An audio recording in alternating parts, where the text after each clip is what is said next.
Okay. Whenever you'd like to begin. Yeah, sounds great. Yeah, I'm Brandon Hawkins, and I'm a grateful believer in Jesus Christ. I accepted the Lord into my heart when I was in my mid-20s. Pretty radical conversion.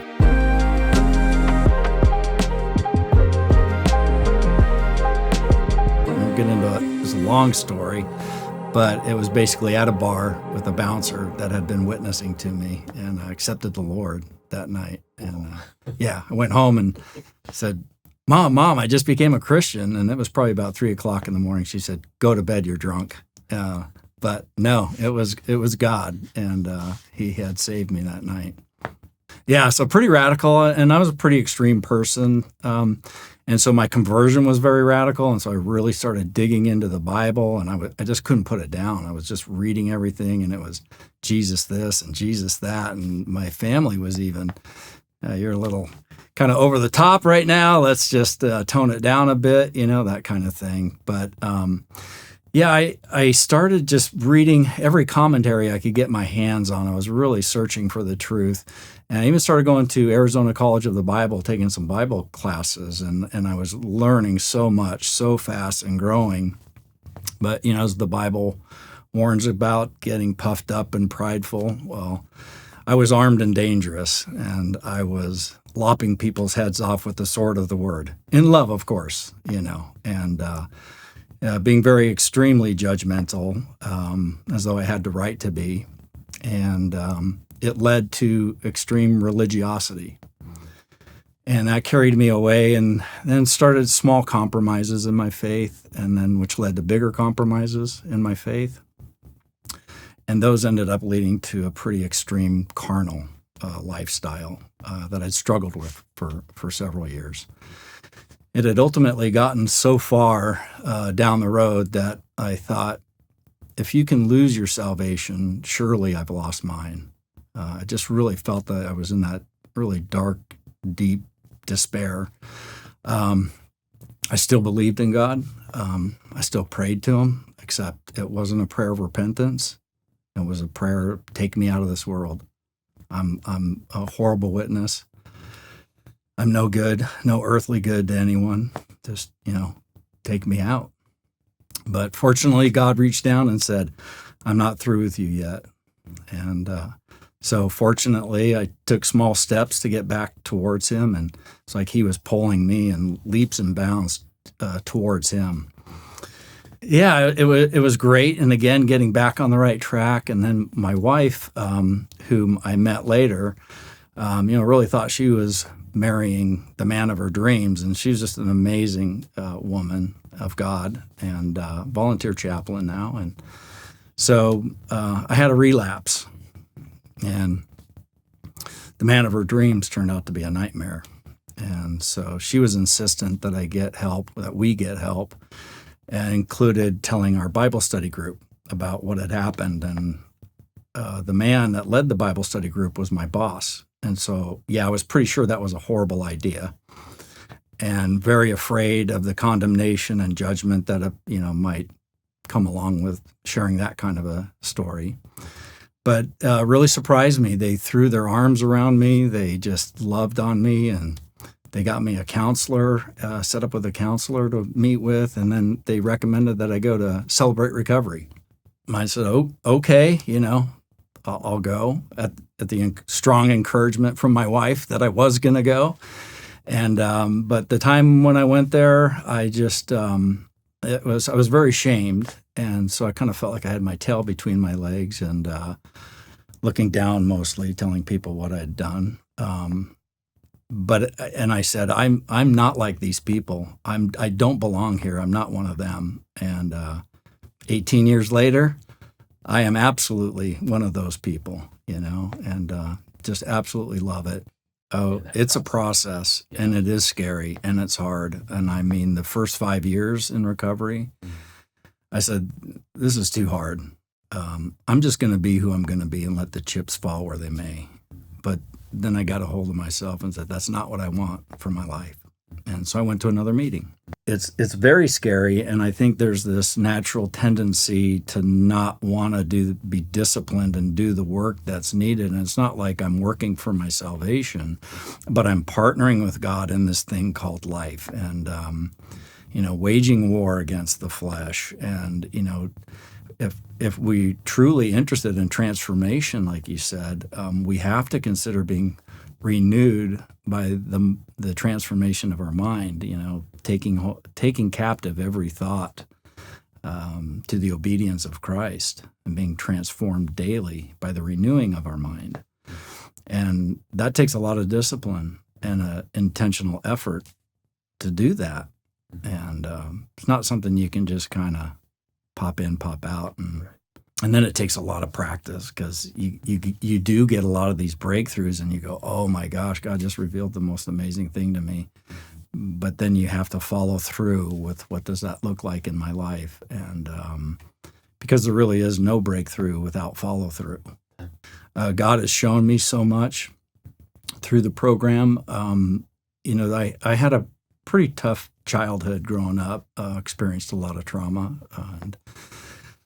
And so in the program, God was showing me, unraveling just those painful memories as a child that I never dealt with. And I was really terrified to look too deep inside. Pretty sure I wasn't going to like what I saw.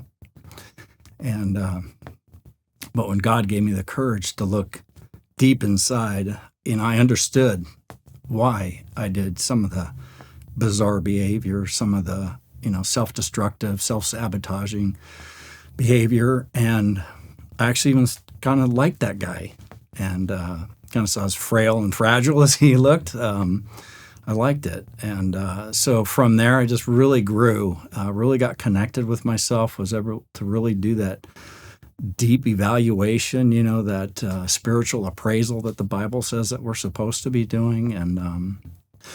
And that Jesus that I knew then, obviously he's the same Jesus, but my perception of who he was. And it was kind of like when I read that verse, be holy as I am holy, I kind of read it more like a threat, be holy as I'm holy or you're in big trouble. And so I said, okay, I can do that, and this is what that looks like.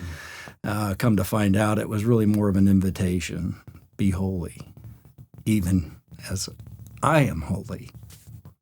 That invitation that we can walk with him. And so what I've learned over the years is I don't need to try to be Christ-like, because I can't ever be Christ-like. Only he can, because he's God. And so I just need to let him live his life in me and through me. So, in fact, in one meeting, I was sharing, like we usually do. I'm Brandon. I'm a grateful believer who struggles with. But I said, I'm Brandon. I'm a grateful believer, and I'm incredibly grateful for those deep, dark years that I spent, because I knew without them I wouldn't be there, and I wouldn't be where I was at then or am now without that. And so it was good, what God was doing in my life and in my heart. And, sometimes, hopefully I can do this, but sometimes when you're in that despair and you just happen to open up the Bible and your eyes kind of get drawn to a particular verse. This one was Psalms, if I could just paraphrase some of this, was Psalms 119, verse, started at 65 is where my eyes fell to. Was, you have dealt well with your servant, O Lord, according to your word. Teach me your discernment and knowledge, for I believe in your commandments. Before I was afflicted, I went astray, but I keep your word. You are good and do good. Teach me your statutes. It is good for me that I was afflicted, that I might learn your statutes. I know, O Lord, that your judgments are righteous, and in faithfulness you have afflicted me. O my loving kindness, comfort me, according to your word, your servant. May your compassion come to me, that I may live, for your law is my delight. So, pretty cool when God speaks to your heart like that. And you just feel that, I was feeling shame for the state that I was in. I was feeling down because of what I was experiencing, but then at the same time feeling lifted up and exalted, and just wide range of emotions going on from that. So I guess now kind of where I'm at these days, God's still working an incredible work in me, and some of the things that I've been going through in the recovery and discovering, it's like I'm only able to really deal with a certain amount at a certain time. And now God's showing me things that I wasn't able to look at even, 6 years ago or 4 years ago or even 2 years ago. And it's just blowing my socks away, what he's doing. Yeah. And even though I wasted a lot of time pursuing my own will and pursuing the desires of my flesh, God was patient, and he was just bringing me along ever so slowly, and just as I was able to come. And it's good what he's doing. And even though I wasted a lot of time, I believe he's able to redeem that time back. And he's able to bring me back to the place where I always should have been. There's that saying that you hear in recovery, which is, it works if you work it. So work it because you're worth it. And it is so true. And it's for hurts, habits, and hang-ups. And I think if you've been alive on this planet for more than 2 years, you have a hurt, habit, or a hang-up. And as I said earlier, I think this is the work that every believer should be doing when we talk about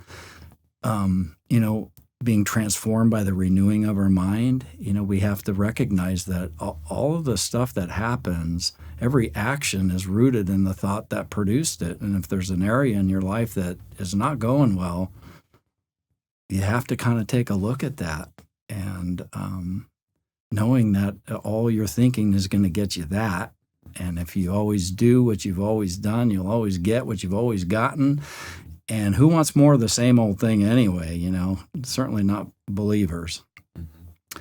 And so I would say, just come, and as we say, just give it 6 tries, because if you're not completely satisfied, we'll refund your misery,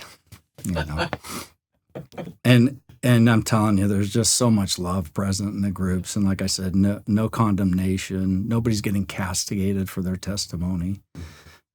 It's just love and acceptance. And, it's okay to be not okay, but let's just not stay there, Yeah. Let's all get better together. My chapters, they haven't always been great. And, but we need to remember it's just a chapter. It's not the book. And God's not done till he's done. And I'm thankful that he's not done with me yet.